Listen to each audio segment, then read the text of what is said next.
wszystkim! Jestem Agnieszka, jestem eurofanką i na tym kanale będę zajmowała się reagowaniem i komentowaniem piosenek eurowizyjnych, a być może z czasem okaże się, że również preselekcyjnych. Eurowizję śledzę już od dosyć dawna, bo moje pierwsze wspomnienie związane z Eurowizją to jest około 2004 roku. Świadomie z preselekcjami śledzę mniej więcej od 2009 roku, więc wydaje mi się, że jest to już kawał czasu i jakieś tam doświadczenie w tym temacie już mam, jako że właśnie śledzę ten konkurs od bycia takim malutkim gówniaczkiem. Więcej o moich eurowizyjnych upodobaniach, o tym co lubię na Eurowizji, czego nie lubię, dowiecie się pewnie z czasem, w miarę dodawania przeze mnie kolejnych materiałów na ten kanał. Mówiąc kolokwialnie, wyjdzie to pewnie w praniu. Z góry muszę Was uprzedzić, że jest to taki mój pierwszy kontakt z nagrywaniem i kamerą, więc jakość dźwięku i obrazu pewnie nie będzie jakaś super turbo niesamowita. I ja też pewnie będę miała sporo różnych zająknięć, potknięć, jakichś takich i tego typu po prostu pauz. Natomiast no tego na razie nie przeskoczę, postaram się, żeby to wyglądało jak najlepiej i mam nadzieję, że to mi się uda. Zaczniemy sobie tak jak kolejność nam podpowiada, czyli od pierwszej wybranej w tym sezonie piosenki, a będzie to piosenka z Czarnogóry. Wykonuje ją Nina Žižić, czyli mamy tutaj powrót, ponieważ Ninę mieliśmy już kiedyś na Eurowizji z piosenką Igranka i była to współpraca z duetem hip-hopowym Husi. Tegoroczna piosenka z Czarnogóry nosi tytuł Dobrodoszli i ten tytuł jest idealny do zacytowania tutaj dzisiaj w tym pierwszym filmie, ponieważ Dobrodoszli oznacza witajcie i tak samo ja witam Was na tym nowym kanale. Słowem wyjaśnienia, ja tej piosenki nie słucham pierwszy raz, słucham jej po raz drugi. Natomiast pierwszy raz, kiedy ja ją słyszałam, był już dosyć dawno, bo to było jakoś w momencie, kiedy te piosenki zaczęły wychodzić i pojawiać się jeszcze przed preselekcjami. Więc no, jestem Wam dłużna takie wyjaśnienie, że to będzie drugi raz, kiedy ja słyszę tę piosenkę. Natomiast generalnie ja z tej piosenki i z tamtego pierwszego odsłuchu nie pamiętam praktycznie nic prócz tego, że była to ballada. Natomiast myślę, że nie będzie to miało bardzo dużego wpływu na mój odbiór tej piosenki, ponieważ tak jak mówię, ja praktycznie w ogóle nie kojarzę, czy ta piosenka mi się podobała, czy ona mi się nie podobała, jaka ona była. Występu na żywo również nie widziałam i właśnie ten występ obejrzymy sobie dzisiaj. Następne piosenki chciałabym komentować już na świeżo, tuż po tym jak one gdzieś tam wyjdą, tak żeby to był faktycznie pierwszy mój odsłuch danego utworu. Może oprócz Zierm, które już raz słyszałam, natomiast tu jest podobna sytuacja, bo też tej piosenki za dobrze nie kojarzę. Zobaczymy jak to wyjdzie, bo ja też nie ukrywam, że chciałabym oglądać jednak te preselekcje i śledzić ten temat i w takiej sytuacji no może być ciężko za każdym razem, żeby to faktycznie był mój pierwszy odsłuch danej piosenki, ale zobaczymy jak to wyjdzie, jak to się w ogóle rozkręci. Ja też postaram się, jeżeli będzie taka możliwość, to faktycznie, żeby komentować daną piosenkę na świeżo, jako mój pierwszy raz. Tutaj jeszcze trzeba jedną rzecz wyjaśnić, ponieważ piosenka, która jedzie na Eurowizję z Czarnogóry, nie jest piosenką, która de facto preselekcję w Czarnogórze wygrała. Ponieważ wygrał inny zespół z piosenką Clickbait, ale zostali oni zdyskwalifikowani ze względu na zbyt wczesne wykonanie tego utworu. Dlatego została wybrana po prostu inna piosenka.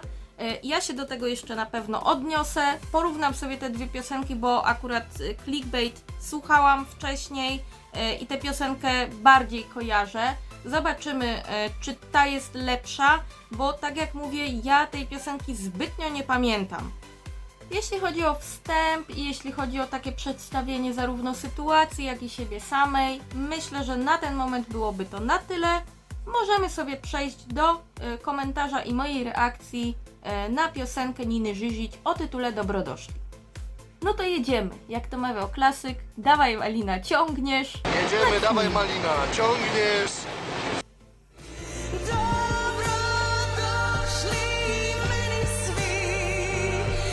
No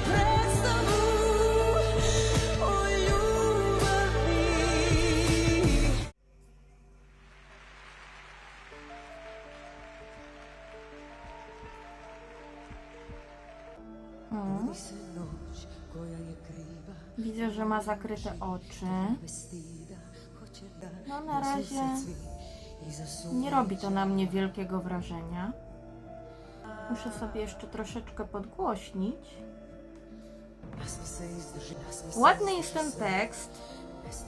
Muszę wyjaśnić pewną rzecz, bo ja biegle znam te języki krajów byłej Jugosławii, serbski, chorwacki i tak naprawdę ja ten tekst rozumiem w momencie słuchania i uważam, że on jest po prostu taki emocjonalny, ładny, podoba mi się i na pewno ma jakiś przekaz też, także to taki komentarz, jeśli chodzi o takie wtrącenie na ten moment. Fajna sukienka. I zdejmuję opaskę.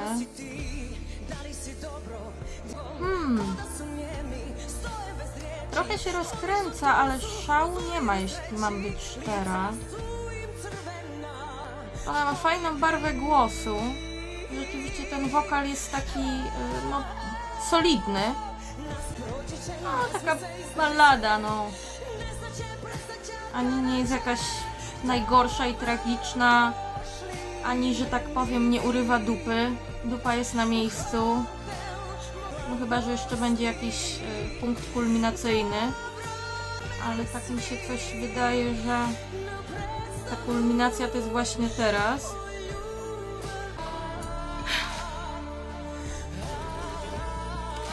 Niby jest jakiś dramatyzm w tym, ale to nie jest taki dramatyzm, jakiego ja bym oczekiwała od bałkańskiej ballady.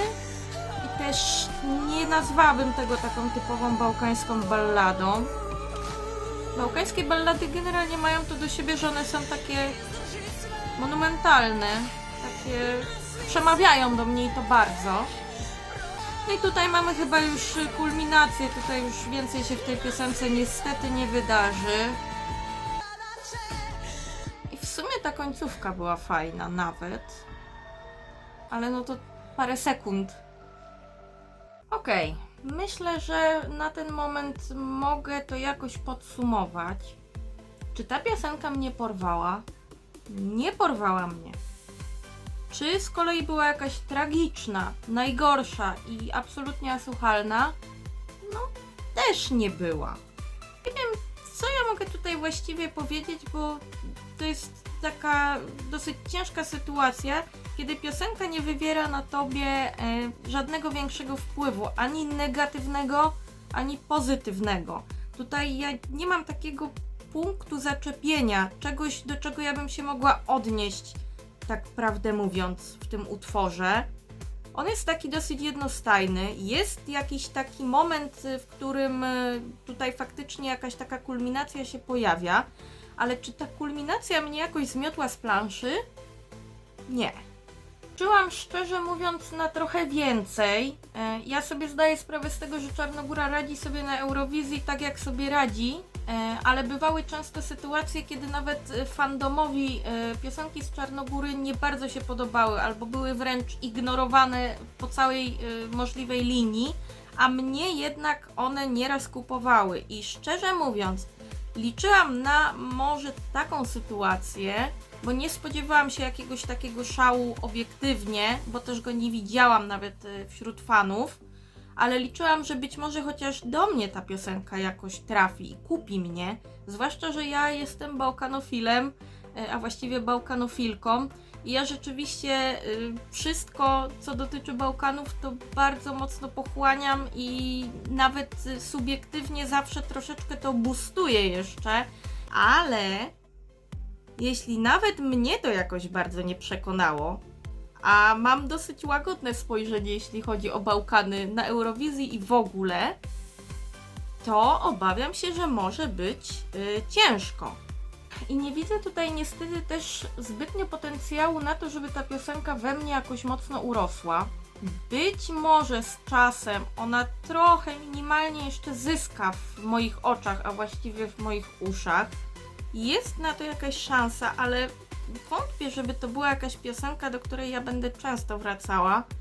A wręcz myślę, że ja nawet nie będę za często do niej wracać, tak naprawdę, no jeśli w ogóle do niej będę wracać. Z plusów na pewno mamy to, że jest ładny tekst, dobry wokal, fajną barwę głosu, no i bardzo duży plus, że jest to język narodowy, a nie po angielsku, bo jeżeli byłoby to po angielsku, to totalnie już byłby dramat. Z minusów mamy to, że jest to piosenka dosyć jednostajna, moim zdaniem niewykorzystany potencjał, bo wydaje mi się, że Nina byłaby osobą, która mogłaby się odnaleźć w balladzie takiej bałkańskiej, pełnej dramatyzmu, takiej monumentalnej wręcz, jak to te prototypy bałkańskich ballad sprzed wielu lat mniej więcej brzmiały na Eurowizji. Myślę, że to by się mogło tutaj może i sprawdzić, bo to nie jest bałkańska ballada. Oprócz tego, że ona jest z Bałkanów i wykonana przez kobietę z Bałkanów, z Czarnogóry, to ja tutaj tych Bałkanów tak za dużo nie czuję, niestety. I jeżeli miałabym jakoś tutaj ocenić tę piosenkę, zróbmy może sobie taką skalę. Nazwijmy ją roboczo agulko-skalą. Od 1 do 6, powiedzmy tak jak w szkole. To ja tutaj wystawiłabym ocenę 2. No bo jakieś tam plusy niewielkie, ale są, ale całościowy mój odbiór tej piosenki jest taki no nijaki po prostu. Może to jest ten moment, w którym powinnam się odnieść do piosenki Clickbait wykonywanej przez zespół Neon. Bardzo przepraszam, jeśli źle to powiedziałam. A przede wszystkim tamtą piosenkę pamiętam i ona na mnie wywarła jakiś wpływ i pozostawiła jakiekolwiek wrażenie. Clickbait też nie było piosenką, którą ja bym jakoś hypowała niesamowicie i która by totalnie wgniotła mnie w fotel i po prostu wywaliła z klapek, ale on był po prostu jakiś. Coś w nim było takiego zwracającego na siebie uwagę. Bardziej się na pewno wyróżniał w tłumie, bo tam był i występ ciekawy, i forma tej piosenki była ciekawa. Taka nieszablonowa, powiedziałabym. To było coś takiego trochę innego, trochę dziwnego, można byłoby nawet powiedzieć. W jakiś sposób to gdzieś w mojej pamięci zostało, a tutaj niestety ta piosenka, która finalnie na tę Eurowizję pojedzie jednak, ja jej teraz posłuchałam i zastanawiam się, czy ja byłabym w stanie jakoś odtworzyć ją sobie w głowie, oprócz tego fragmentu Dobrodošli meni svi na predstavu ljubavi. To na pewno nie są Bałkany eurowizyjne, na jakie ja czekałam. Tutaj oceniam szanse tej piosenki. Wydaje mi się, że większych szans na finał tutaj nie ma. No też fakt jest taki, że nie znamy jeszcze zbytnio stawki. Mam nadzieję, że nie ma tutaj planów zmiany języka na angielski. Bo jeśli jest w tej piosence w ogóle coś, co jest takim większym plusem, to jest to język, który raz, że ja mam sentyment, to wiadomo, ale gdzieś tam to jeszcze myślę, że przyciąga uwagę takiego przeciętnego widza, bo nie jest to język angielski. Ja wiem, że tutaj zdania są różne w tym temacie, czy lepiej po angielsku, czy jednak w językach narodowych. No ja jestem zdecydowanie z tej grupy ludzi, którzy język narodowy w piosence uważają za duży plus. Zobaczymy też, jak zostaną rozlosowane półfinały, chociaż wydaje mi się, że nawet gdyby jakimś cudem faktycznie Czarnogóra była w półfinale z innymi albo z jakąś większą ilością tych państw byłej Jugosławii, to ja specjalnie tego nie widzę, żeby tutaj jakieś szanse były, jeśli mam być szczera. Nina Žižić też nie jest jakimś dużym nazwiskiem, jeśli chodzi generalnie o Bałkany czy muzykę w byłej Jugosławii, w tych krajach. Jest znana fanom Eurowizji, jako że była po prostu na tej Eurowizji wiele lat temu, więc ludzie stąd mogą ją kojarzyć i wiedzieć, że to jest ona. ale to też nie jest nazwisko, na które jakiś tam przeciętny Serb czy Chorwat po prostu zagłosuje, bo ona jest znana. Więc nie wiem, czy to by też wyciągnęło jakoś mocno ten wynik. Może się okaże, że ograją jakoś ten występ wizualizacjami, scenografią, światłem. Może coś tam na tej scenie będzie się działo, może ten staging faktycznie tę piosenkę trochę podniesie. Czyli dotyczyło to piosenek, które jednak jakiś tam punkt kulminacyjny mimo wszystko miały. A tutaj ja tego punktu tak nie czuję. No jest jakieś takie zagęszczenie emocji w pewnym momencie, ale nie pozostawia to na mnie jakiegoś takiego dużego wrażenia, szczerze mówiąc. No cóż, w każdym razie podsumowując, w skali od 1 do 6 piosenkę tę oceniam na 2. Jeżeli to by się zmieniło w którymś momencie, to ja w przyszłych filmach może się do tego odniosę, że na przykład ta piosenka jednak we mnie urosła. Na ten moment ja nie mam nic więcej do dodania tutaj w temacie tej piosenki. Następną piosenką, którą skomentuję i na którą zareaguję, na pewno będzie Zierm z Albanii. Kiedy ten filmik się pojawi, jest mi ciężko powiedzieć. Postaram się, żeby jak najszybciej, żeby też nie było jakiegoś dużego zastoju i faktycznie, żeby jakoś ten mój kanał powoli rozkręcać. W każdym razie w najbliższych dniach, w przeciągu powiedzmy tygodnia, postaram się, żeby następna reakcja się w moim wykonaniu pojawiła. Serdecznie też chciałabym Wam wszystkim podziękować, zwłaszcza jeżeli ktoś dotrwał do tego momentu. Bardzo dziękuję, że tu jesteś. Jeżeli Ci się podobało, zostaw jakiś ślad po sobie, komentarz, łapkę w górę, subskrypcję. Ja mam nadzieję, że nie było tak źle i że jakoś Was zachęciłam do tego, żebyście ze mną zostali. W każdym razie widzimy się na pewno wkrótce i bardzo się cieszę, że mogłam taki filmik nagrać. I jeszcze raz bardzo, bardzo Wam dziękuję. Do zobaczenia.